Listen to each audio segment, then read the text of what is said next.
If you were so lucky to be watching live, it is Wednesday. It is noon Eastern time, which of course means it's time for the High Noon Hemp Show. You can watch us live, of course, or video on demand anytime. You do it on Facebook, the Temptations Beach Facebook page, also the Jedi Hemp YouTube channel, and of course on Twitter at Temptations. I'm Stoner Jesus. You can search out what I'm up to online. He is Beach, high above the Temptations in Sharonville at the Hemp Quarters. It's the first day of June. Beach. I don't hear the sirens for the first Wednesday in June. I don't know what's up with that, but it is what it is. I guess they're too busy watching us to hit the siren. But if you're watching, go ahead and hit that siren because it's time. Beach, how are things this week in the world of Temptations? Very good, very good. I feel like I can faintly hear them. I got nothing. It's usually yeah. loud. Mine are actually going off this time. I think last time yours were going off and ours weren't, but I can't really hear them that loud. But I do hear them this time. So welcome to the first day of the month and the testing of the alarms. There we go. Yeah. A little late. Their alarm didn't quite go off on time. So, it's so hard to be late to anything and have like, oh, my watch was wrong or my clock was wrong. It's impossible to argue that philosophy these days. Modern technology says otherwise. We go on at exactly high noon every Wednesday because modern technology is so in sync. So thanks everybody for watching today's High Noon Hemp Show. The alarms are going off. We are here celebrating the illustrious industrial hemp plant every Wednesday. It's true. And what I like to say now, because I just feel like it's a great disclaimer to start the show, is the FDA has not evaluated this show for safety or efficacy. I should have been probably doing that from the beginning. It might have saved me getting some legal hassles in the future somehow. They're going to go back to like episode 2 and be like, Beach, you said here that you've forgotten to turn your phones off, and so we should probably do that so we're not disturbed. Indeed. If we're only so lucky. Not much going on in the old state of Ohio, that's for sure. So, locally it's just kind of we're hanging out, doing our thing, chugging along. It's hot. Missing some air in a couple stores, of course. Oh my. Yeah. We started working on one yesterday, the lost air, and they're supposed to be hopefully out today to get another store on the air.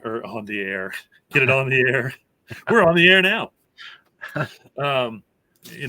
Where I was yesterday, I did not have any air, and so I guess that was an empathetic way to spend the day, and my employees are in stores that didn't have any air. I sure appreciate them because am I frozen up? I feel like on the YouTube it looks like I'm frozen. I don't know why. Well, that's weird. I'm not sure. I don't know if the YouTube is not right or what. It does look like we're frozen up on YouTube. Interesting. So anyway, if you're trying to watch on YouTube and you can't because we're frozen up for some reason, I don't know what's going on there. Hopefully we're still on the Temptations Beach page. Yeah. So here, maybe it's my internet. No, I don't know what's going on. My laptop's acting weird. But anyway, all right, let's get right on to the product spotlight. What I like to say, 4 from the store, 1 from my door. Sometimes more recently, but I don't have any more today. I know that we just got this. We haven't been carrying these cream THCO for too long, but I will have to say they probably doubled their flavors. I think when we first got them in, there was maybe only 4 or 5 flavors. Now there's a whole menagerie of flavors. Apparently my internet is not working on my iPad. How crazy is that? Come on, that's weird. That can't be possible, right? This next one, and again, the THCO, very new, very popular as well. It comes with that disclaimer: try it home at first or as a passenger in a vehicle.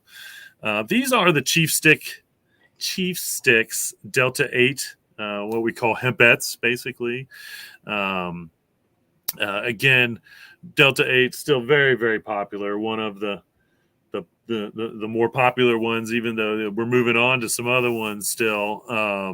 And the Chief Sticks, we were just sold out, and we just got them back in stock. So also very popular. And I really like the Chief Sticks when we're out. I think in places where they allow you to smoke, but you can't smoke cannabis, I think the Chief Sticks and the Delta 8 is it's nice, actually. Works quite well. Hey there, I'm online. Hi, me.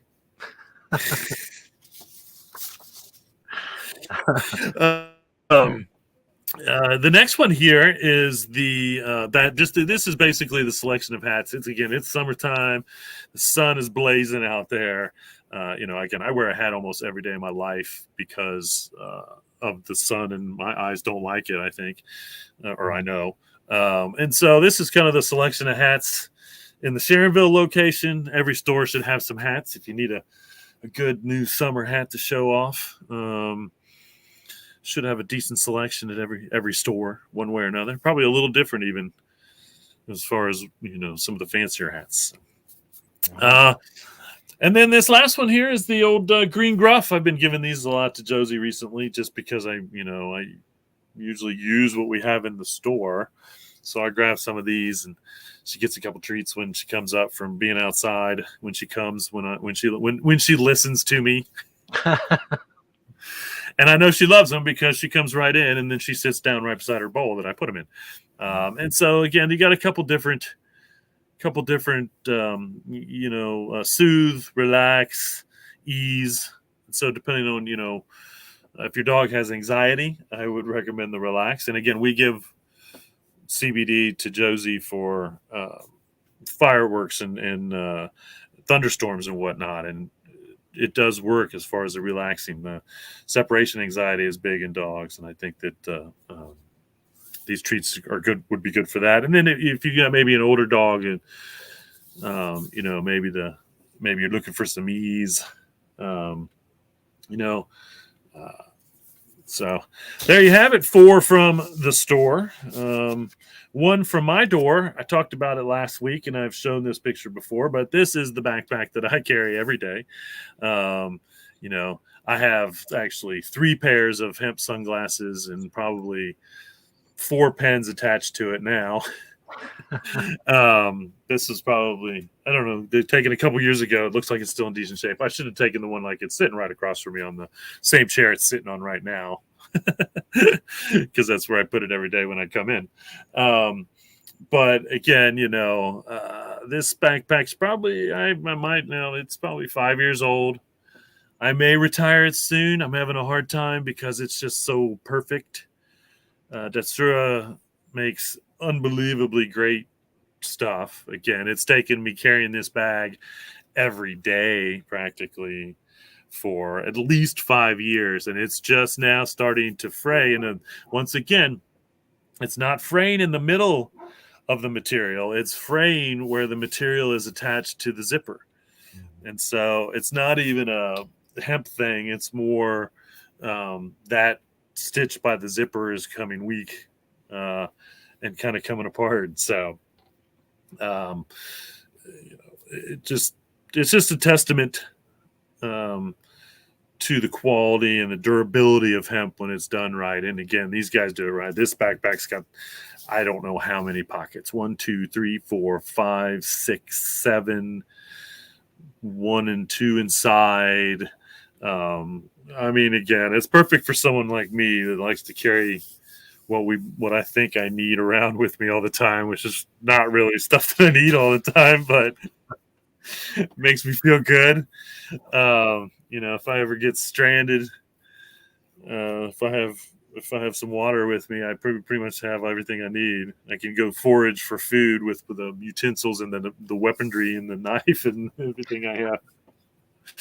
No, but anyway, this is once again something that I carry every day, just about every day of my life, because it has so many things in it. It's got a whole, like one side has a whole, like every one of the Merry Hempster's balms and CBD and Band-Aids and stuff like that. And so anyway, You buy a hemp bag, carry it for life. I'm working on life for this one, but again, every once in a while, I don't even know if I can upgrade it. I might just have to sew it back. That's what I've been talking about doing, because I'd really do them. So for life, maybe Stefan will inherit it someday. So there you have it. 4 from the store, 1 from my door on the product spotlight here on the High Noon Hemp Show. Which, of course, brings us to the not as of yet award-winning, soon to be award-winning, greatest internet segment ever, is where fashion and hemp collide. And Beach answers a very important question that I pose to him about this time every week when I ask, "What are you wearing, Beach?" That's right, folks. If you're celebrating the Reds' first win in Fenway Park in 50 years, then you're going to want to see today's outfit, because that's what it started with. We have probably only played there 5 times in 50 years, but we just finally won at Fenway Park in this crazy season that we're having. Yeah. So it all starts on top there with the grassroots Mochi Pet hat. I don't know about Mochi Pet, but this was a collaboration. I just love it because it's really like a Godzilla character, like throwing a rainbow out of its mouth. And that's just glorious. My Heads shirt in celebration of the Reds. We call ourselves the Heads, if you look closely. Number 420 on the side there. That's on an old Ono t-shirt printed right here at Planet Everywhere, manufacturing and production and whatnot. You'll see my shorts, of course, there. Those are Lackhaze shorts. These are probably some of my favorite shorts, to be honest with you, as well, because they're like a tie string, adjustable belt with waist. And so I really like these shorts. Of course, my Green Springs Technology pen sticking out of the pocket there as usual, usually in my pocket, but for the picture I've been showing it out of the pocket. We go underneath, and we've got a pair of I Love Bad briefs, and then some Satori almost no-shows, kind of going with the red, yellow, and green on the shoes and on the hat and whatnot. And then, of course, bringing it all together there with a pair of Adidas shell toes. One of probably, I don't know. I wish I knew the statistics of how many different, how many pairs of Adidas, particular ones. But this one was always, I think, one of the favorite. This one might even been one that they bring back every once in a while as far as a color scheme and material wise. One way or another, what people call the Rasta colors, but are actually the Ethiopian flag colors, I believe. I haven't looked that up in a while, but I'm pretty sure those colors are associated with Rastafarianism.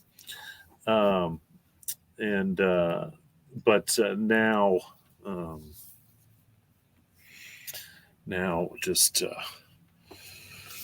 it's actually the Ethiopian flag colors, pretty sure. Anyway, so there you have it, folks, on the What are you wearing? What are you wearing, Beach? Now you know. We're celebrating that win in over 50 years at Fenway Park in Boston. We're trying to be Reds fans. I mean, I'm always a Reds fan. I don't, just because they're not any good doesn't mean I'm not going to be a fan. That's not how fandom is supposed to work. And so, that's why I know these things. I still follow them. I still check to make sure we've got a terrible record. I know this, though. They have had some cool, like the Star Wars bobblehead this year was cool. I don't know. They've had some cool stuff if you go down. That's how they get people to come down to the stadium now, not to watch the game, but to get the cool merch that they come up with. So anyway. All right. Now you know what I'm wearing. Let's get on to some news. Get you guys, everybody on their way. If you're watching live now, thank you. If you're watching not live later, thank you as well. North Carolina, I've been talking about this. North Carolina has, in fact, I think the language was approved in the Senate. It's going to go on, but they have figured out their dilemma. If you don't know it, June 30th, if they don't change anything or pass this new law, that industrial hemp would be illegal in the state of North Carolina. But it looks like they've got the wordage worked out, and I believe it did pass in the first round, and I'm sure we'll pass, but because their industrial hemp can't come to a grinding halt. Their seeds are probably already in the ground, for one. So, I mean, can you imagine all the hemp farmers of June or July 1st? What a way to celebrate Independence Day. You have to go pull all your plants because hemp is illegal in North Carolina now. No, they're going to get it worked out, it looks like. I'll keep everybody up to date on that one way or another. Another study on driving and CBD has shown that 1,500 milligrams of CBD has no effect on driving. And you know, that is a super healthy dose of CBD. I mean, you're probably dealing with something pretty bad if you're even using 1,500 milligrams a day. But you know, and so it's just more proof that once again there is probably no amount that anybody could take that would in fact affect their driving. So, and you know, we've known this for years. Again, there was a test over in Europe that showed all this, but I just think that that's a crazy amount that they tried. You know, which I would take 1,500 milligrams. I would have been in part of that test study. You know, because that is a lot of CBD. And again, if it doesn't affect your driving, then it shouldn't affect your daily day. And so if you need it up to that amount at a time, which is, again, I can't imagine anybody using that under, you know, the most extreme conditions. Yes. Yeah, CBD is safe to drive on, something we've known. This is kind of an interesting. This study showed that CBD, CBDV, CBG, CBGV, and CBL. So that being so new that I don't know what CBL is. Something I'm going to have to go find out. I'll let you know next week when I get a chance to look into it. But they can eliminate the growth of harmful colorectal cancer cells. So it's colon cancer cells. Okay. They can eliminate the growth. So they can stop the growth of colon cancer. Now, this is just one of two studies recently that has proven this. Another study found the same thing, that CBD can eliminate the growth of harmful cancer cells, colon cancer cells. It also induces cell cycle arrest and increases apoptosis and ER stress in human colorectal cancer cells. I assume those are good things. I'm not a doctor. I can't tell you, but I'm assuming that those are both good things. And then it says here that it represses cell viability and induces apoptic cell death via the CB2 dependent mechanism. CB2 receptor is part of the cannabinoid receptor system that our bodies have. This is a medical definition, okay? Our body has what's called the endocannabinoid receptor. It's accepted in the medical world to take in cannabinoid with them what the body needs. We have a CB1 receptor, we have a CB2 receptor. And you know, you look at the chart and it's basically, you know, CB1 goes to these parts of the body and that's how THC, CBD, CBG, any of these things that we find, any of these cannabinoids get distributed throughout the body. When you put it under the tongue, that's how it gets into the bloodstream. The brain says, where does it need it? And then it sends it out these receptors that are part of the endocannabinoid receptor system in our bodies. And so, you know, in the medical world, it's probably referred to as the EC. They probably never say cannabinoid in the medical world. They probably just call it the EC receptor system. And they probably CB1 and CB2 are the receptors. The system itself is the endocannabinoid system, receptor system. And so once again, this is something the medical world has known, that our brain is wired to take these substances and deliver them into the body where it needs them. That's why all cannabis use is medicinal.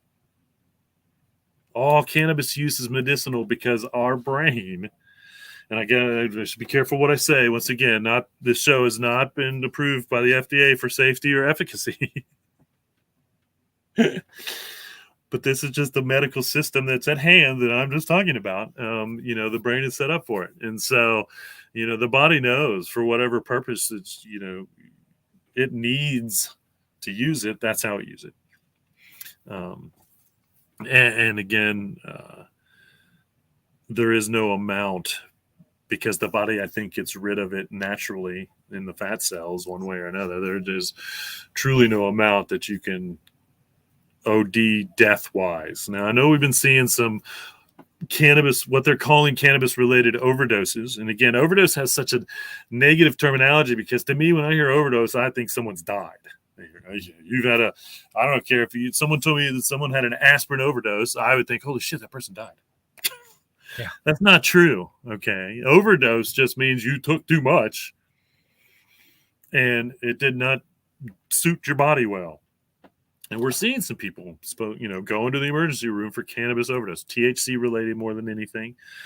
But it hasn't killed anyone.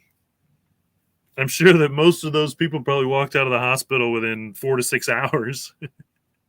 Yeah. Because that's basically, how really the side effects work through your system in a pretty short amount of time.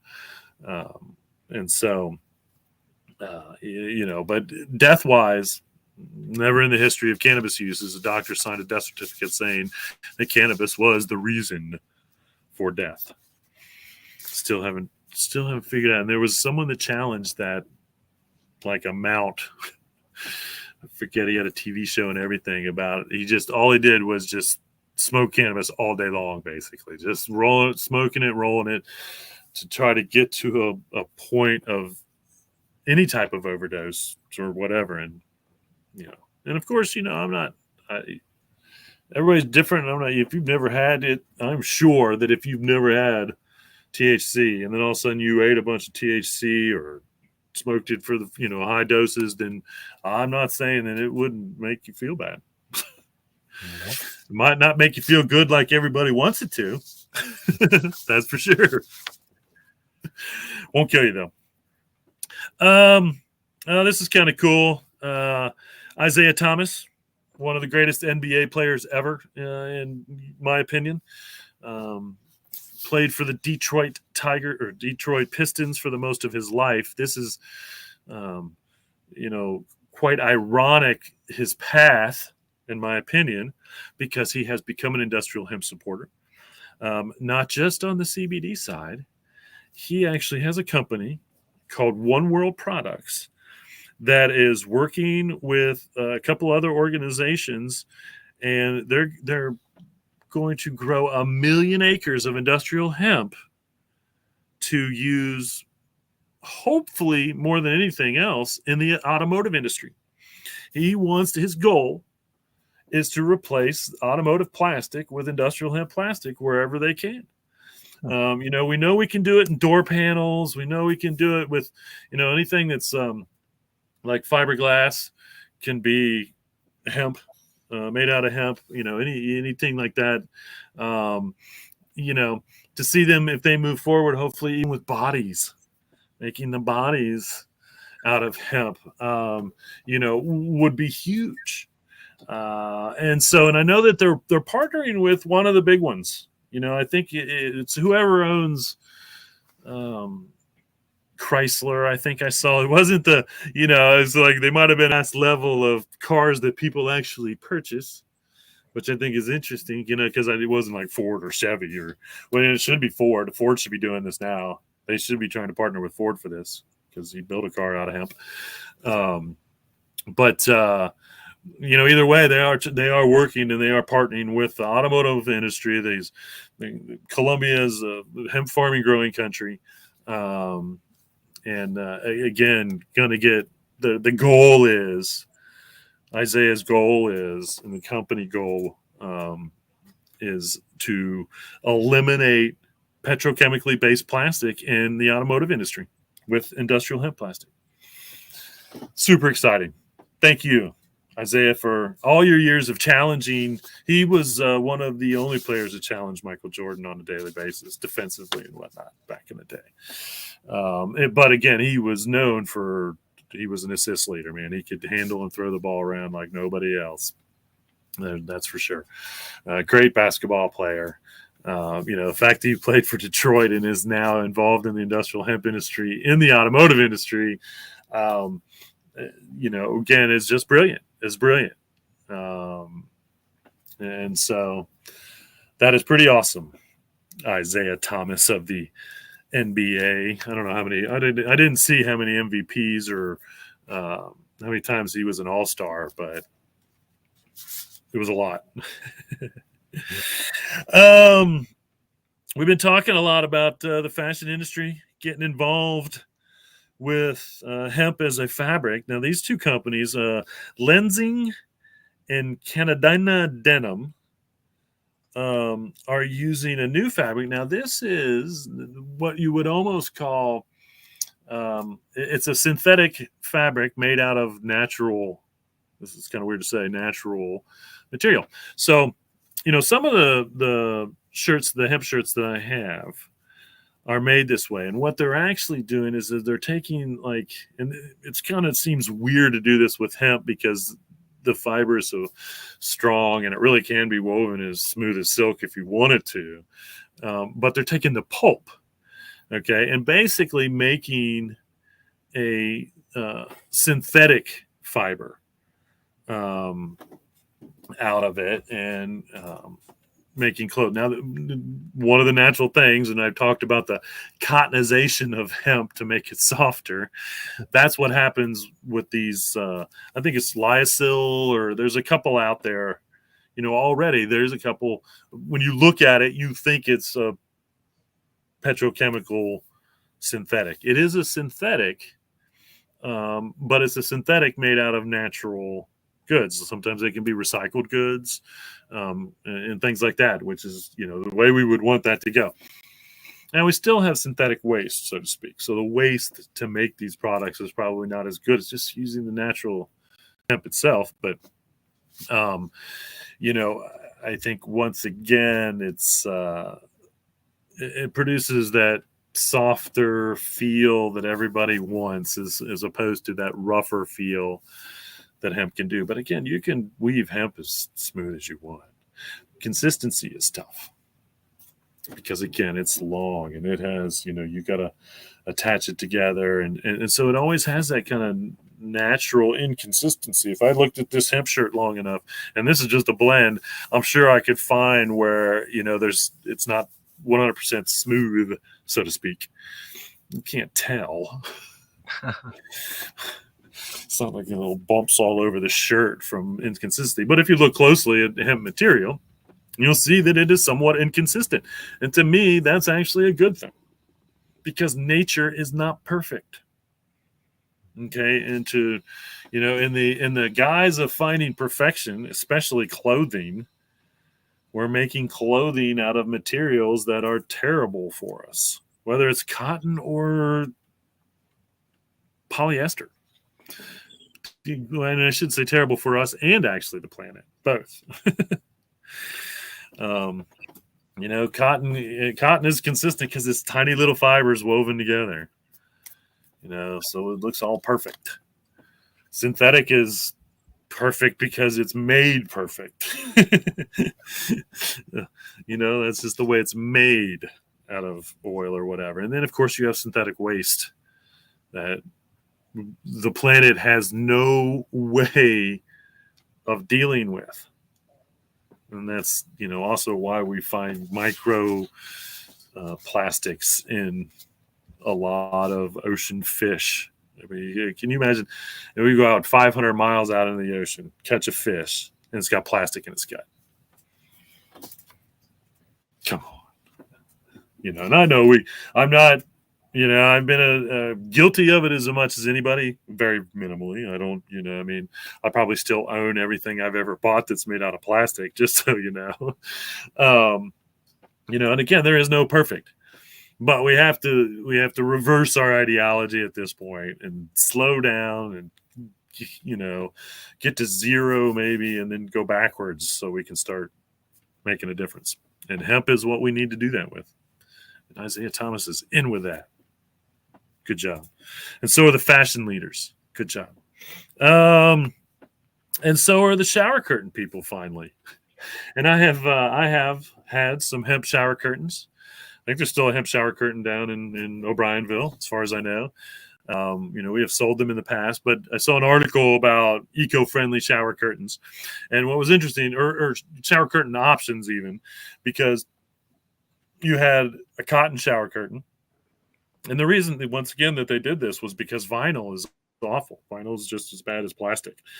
In fact, a vinyl shower curtain, when it goes to the landfill, may actually last longer than plastic. Wow. To be honest with you, yeah, vinyl is once again a substance. If you're going to have anything vinyl, plan on keeping it for the rest of your life, because if it goes to the landfill, it's going to be there for the rest of generations. Yeah. And once again, breaking down small bits at a time, making its way to the water system, micro amounts get in it, and then that's how it gets into everything. Honestly, and so that's why this article was eco-friendly. There were only two fabric ones. You had your cotton, which was funny because you had your 25 plus as far as dollars wise, and then you had hemp on the list. I think did I shoot you a picture of the shower curtains? No. Oh, bummer. I thought I had a picture of those. They just had like a little sample of some natural hemp shower curtains. And those were like 25 plus, which is great because I remember they were, if you can find a hemp shower curtain for $30, buy it. Let me know. I'll buy one. I don't even need a shower curtain and I'll buy one.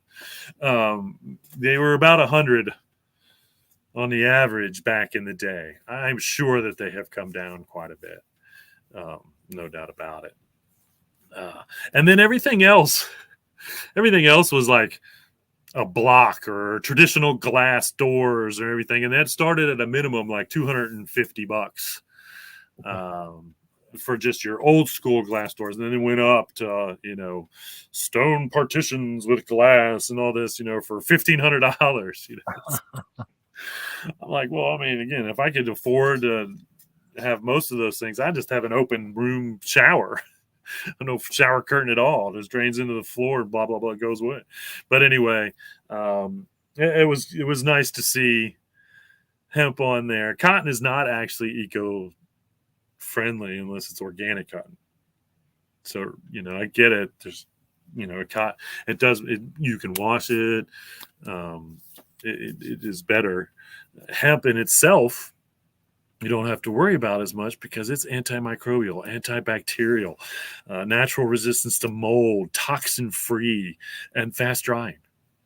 It's a high wicking fabric, which means it moves moisture through it at a decent rate. It is naturally water resistant until it's absorbed. So I would almost guess, depending on how thick these hemp shower curtains are, it would just repel the water for a while before it would even start to absorb that water, if they're 100%. So if you're looking for a shower curtain, just do what I do. I should have done that for my more maybe next week. See what kind of hemp shower curtains actually I find out there for you guys. But just Google it, just hemp shower curtain. If you need one, see what you can find. This is an interesting. The University of Michigan, boo, study showed that 3 out of 4 parents would give their child CBD if traditional medicines failed. I'll start with CBD, but if the traditional medicines failed, which is too bad, I suppose. But I think what was really interesting, and I do believe it is 33% of those parents believe that CBD is the same as marijuana.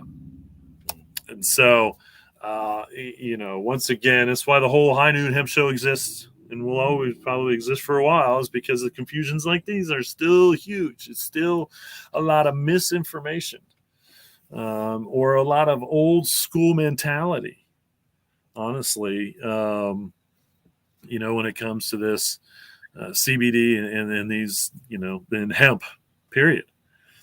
Not the same. Not the same at all. And so, it's good to see that so many parents, but of course, what kind of parent would say no? Like 1/4 of those parents had to check a box. No, I wouldn't give my kid something that could help them after non-traditional medicines had failed. To me, that's just baffling. And I can tell you, I know plenty of parents. I know parents that had confided in me. And again, maybe they just didn't want to admit that they would give their kid cannabis, because they didn't really know what CBD was, or they thought it was marijuana, or they just wanted to check that box and they didn't want to tell anybody that they would, because a lot of parents have confided in me that they have tried THC or CBD or all of these things because traditional medicines were failing. And so, but, I can understand why parents wouldn't want to run around. But CBD, is one thing. THC, Delta 9, that's another thing. I can understand that stigma that parents wouldn't want to run around or tell anyone that they would try that, because they just, in their heads, they think that they would be bad people. When, again, it's all natural, and it should be the medicines that they start with, not the medicines they end with. But, again, we're working on 90 years of propaganda still when it comes to marijuana and THC, Delta 9, and all that. It's funny that people still, every once in a while, I see people say, well, they just want to call it a medicine so they can make it legal. I'm like, no, they're just going to make it legal where they make it legal, and they can call it a medicine when they call it a medicine. But there's more medicine than there is legal, because it's a medicine. And again, if it wasn't a medicine in all these states that have passed medical cannabis laws, then they would change it. They would not let us use it anymore. And that's never happened in any state. We're going on almost 30 years. 2025 will be, or 2026 will be 30 years of Proposition 215, which is the first medical law in the United States and the state of California. So, it's a long time to be wrong. It's a long time to be wrong, people. And again, no one's died, or the whole world hasn't turned into some crazy evil place, marijuana possessed people. It's actually become a better place, I'm pretty sure statistically that they have proven that in states where medical marijuana is legal, suicide rates go down. There's all kinds of statistics. And again, we're on the short term of these things, really, when it comes to actually finding out, because the government won't let us study it here. So we can't really even say, well, yeah, look how many less people have died of liver failure because they didn't have to take a medicine for 20 years because they use cannabis or whatever. That's one of my largest issues with the pharmaceutical companies is, once again, our bodies aren't meant to digest and process a lot of that. And so that's, causes damage to other parts of our body. It may help us with what we need, but, there's a fine line there. There's a fine line there. I'm sure of it. And again, why wouldn't you choose the natural line? The plant grown in the backyard, so to speak, line. Or at least try it. See if it works. Yeah. Honestly. But once again, we're still fighting that propaganda, that ignorance that's been pounded into Americans' heads for the last 90 years or so. I don't know if it's 90. I don't think it's quite 90. We're getting there. 37. 85. um, This is kind of funny, especially in Colorado. Okay, so this Colorado politician, she called her competition a drug dealer because he sold what we call hot hemp. Okay, now this supposed hot hemp had, I think if I saw it, like maybe 0.6% THC Delta 9 as opposed to the 0.3%, which makes it legal. You know, but it's Colorado, so he found an outlet for it one way or another. Because again, he can still sell it to a marijuana, and then they'll just go and take the CBD and probably isolate it or whatever.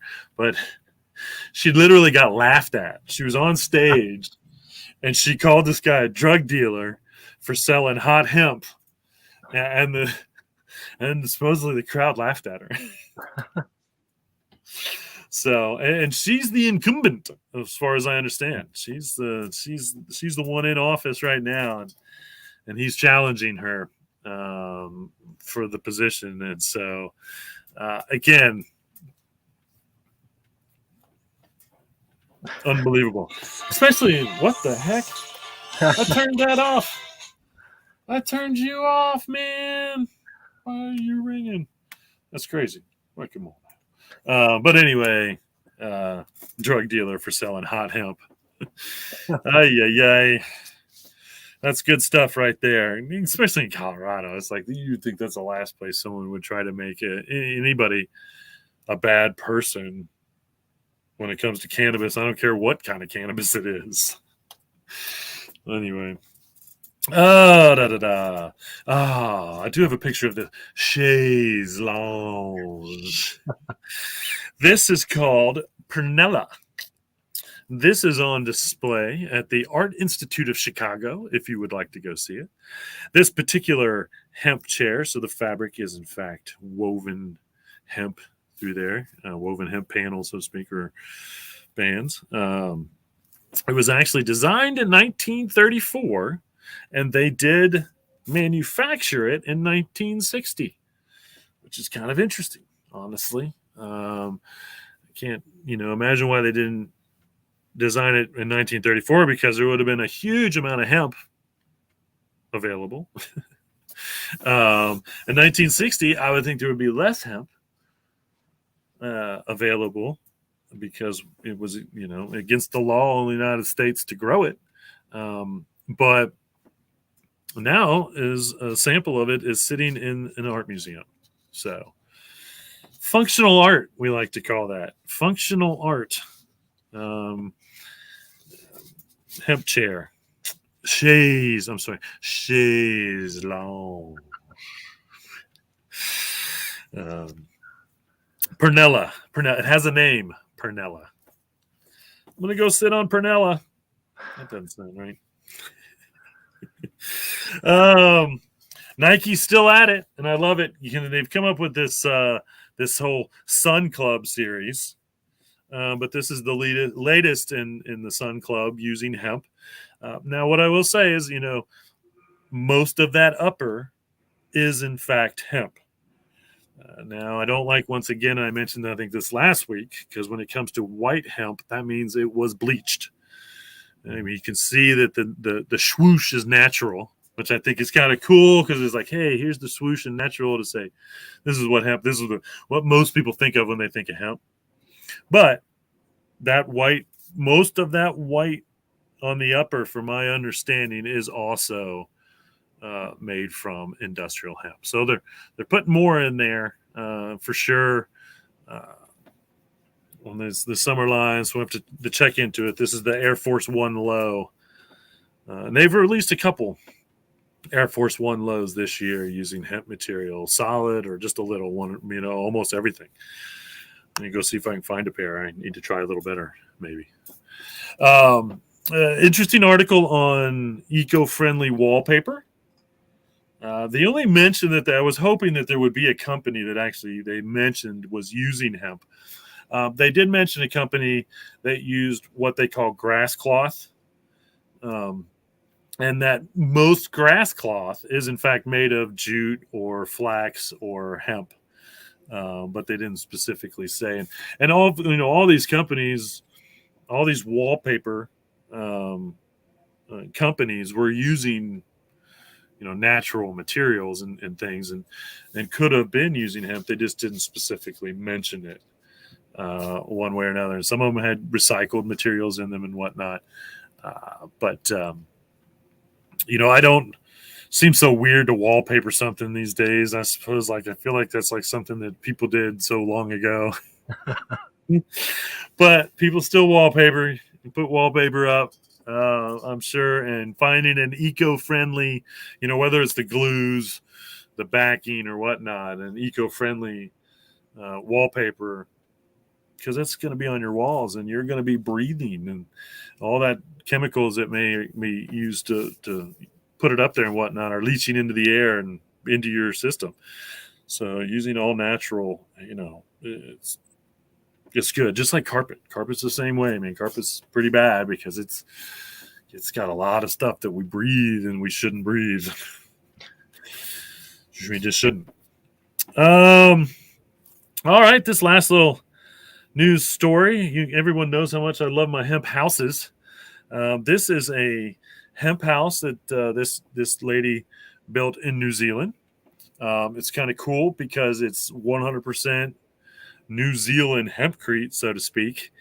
So they're growing the hemp there, processing, making it into the hempcrete using all local materials. And it's really because, okay, so it's Hemp New Zealand, that's the name of the company, Carfields, and New Zealand Natural Fibers. These three companies actually went in and they have built a decortator. Decortator. And so what that is that's the machine that breaks it used to literally be called a hemp break. In the field, it was a big wood piece of machinery, basically, that had pieces of wood square about this long, and they were offset. So you'd lay the hemp across it, and you'd pick it up and smash it down, and that would break the hemp all down the stalk. The hemp stalk is one of the strongest out there.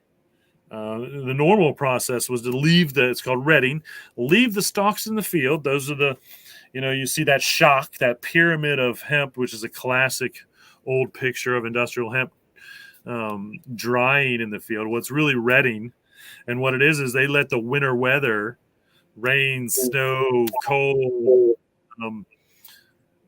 weaken the stalk. And then they would come out in the spring before they were planting for the next year and break the hemp, put it in these machines, break it, and then they'd have their fiber on one pile, and they would probably leave the hemp chips in the field because there was no real use for those back in the day. All they were after was the fiber. One of the arguments as to why cotton actually won over hemp as far as a fiber was because the cotton gin was invented. The decortator was coming along, but not quite there yet. And so all of a sudden, cotton was so much easier to process. Hemp was still labor intensive. Now there was a decortator invented in the 30s. I have an old machinery book that, shows it. And again, what it was, big piece of machinery, you'd pull it through the field, and you put your hemp in one end and it just goes through like this serpentine. And that's what decortators do now. And it bends that stalk. It just keeps bending it and breaking it up so that you can separate the fiber from the stalk. That stalk is the shiv, or the bast, as we call it. That's what we use in the hempcrete. The fiber can be used in anything from clothing to, again, like a fiberglass plastic material. And so, strongest natural fiber on the planet. Just to remind everyone, as much as we like to say it, it's nice to remember that.